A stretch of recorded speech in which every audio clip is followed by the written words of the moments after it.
Hello, everybody. I'm here again to talk to you about music and many aspects of the music. As you probably know, I'm the author of this book, which is called Thousand Record for a Century, which at the moment is available in Italian only, but it will be, I hope, translated very soon in English. And it's an history of 20th century music through the records. So there are 1,000 records I choose that I explain in the book why I think they are innovative in many different waves in the history of music, so in the evolution of the music of the 20th century. So today, what I will talk about. Oh, a record. The other time I spoke about Beaches Brew, about Miles Davis, and today I want to talk to you about the record that it's so important that came just 3 years after Beaches Brew, which is On the Corner. On the Corner is it was recorded in '72, in the spring of '72, early summer, and it's a complete step on another side and another level compared to Beaches Brew. Here we have something that it's organized in a different way. Also, we have edits, as in Beaches Brew, editing work by Theo Macero and Miles, that together they choose how to construct the music as a movie, but in a different way. Here we have a how could you say, multi-level. It's like a club sandwich, of music, and which was conceived in a very clever way. Part of the work was created together with an incredible composer. Probably you know the British guy. His name is Paul Buckmaster. He was playing the electric cello and he was a composer. He was part of a very important band. He wrote a lot of soundtracks. And Miles was in love with his work. I suggest you to listen to some of his works and of the era. So he came in New York and they worked together, and we can listen to electric cello in the recording too. Also, if it's not listed in the personnel.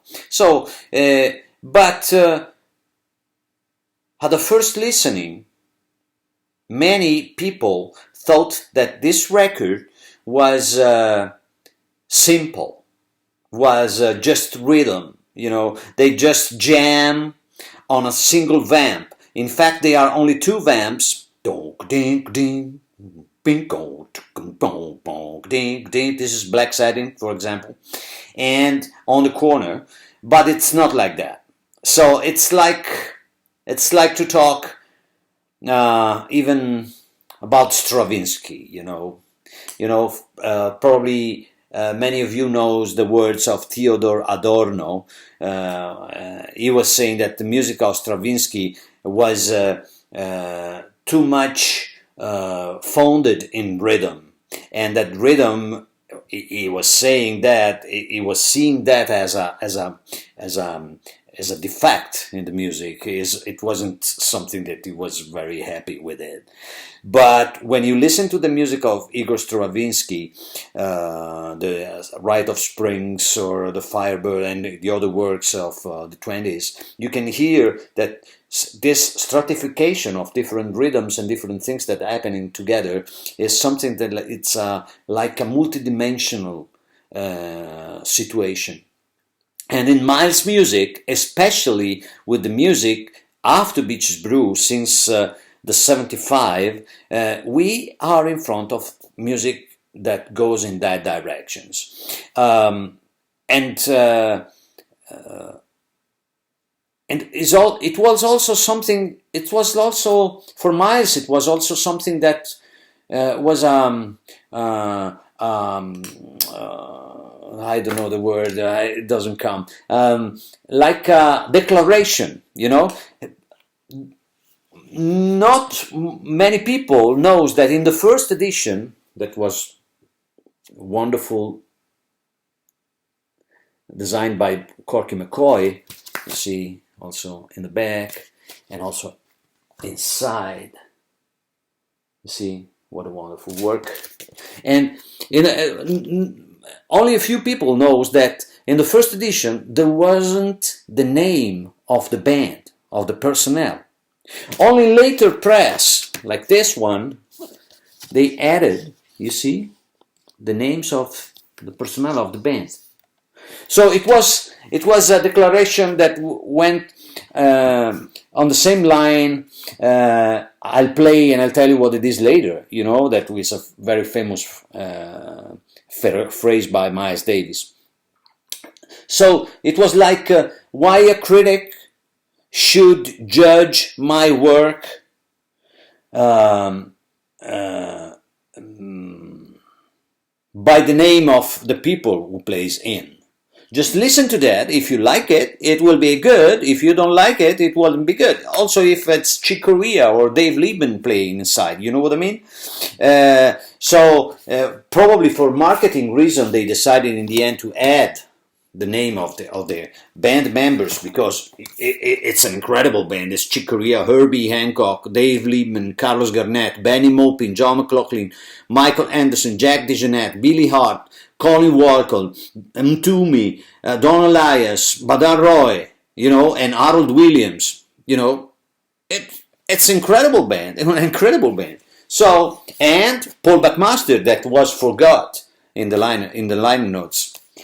So, what I could say, that you should go inside this music step by step, very quietly, and this is a real universe of sound will open in front of you. I think that On the Corner is one of the most important records of the last 60 years. I would say something that probably is even more important of many other well-celebrated records of Miles Davis. So it's at the same level of Beaches Brew, it's at the same level of Kind of Blue, you know, it's Ascenseur pour l'échafaud. It's something really, really special.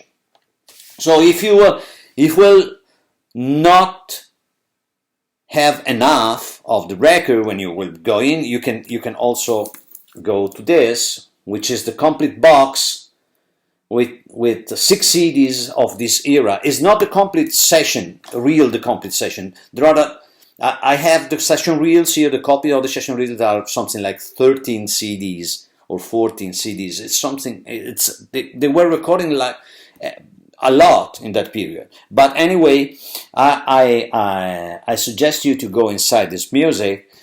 This is the form you see here in my book.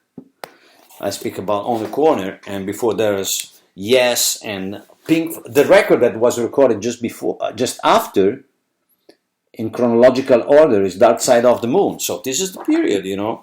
So many things were happening that time, and so I hope you like my work here, and I hope to see you soon. Please support me if you can, buying my record or my books, writing me if you want to know more information about. And thank you, everybody. On the Corner. Ciao, ciao.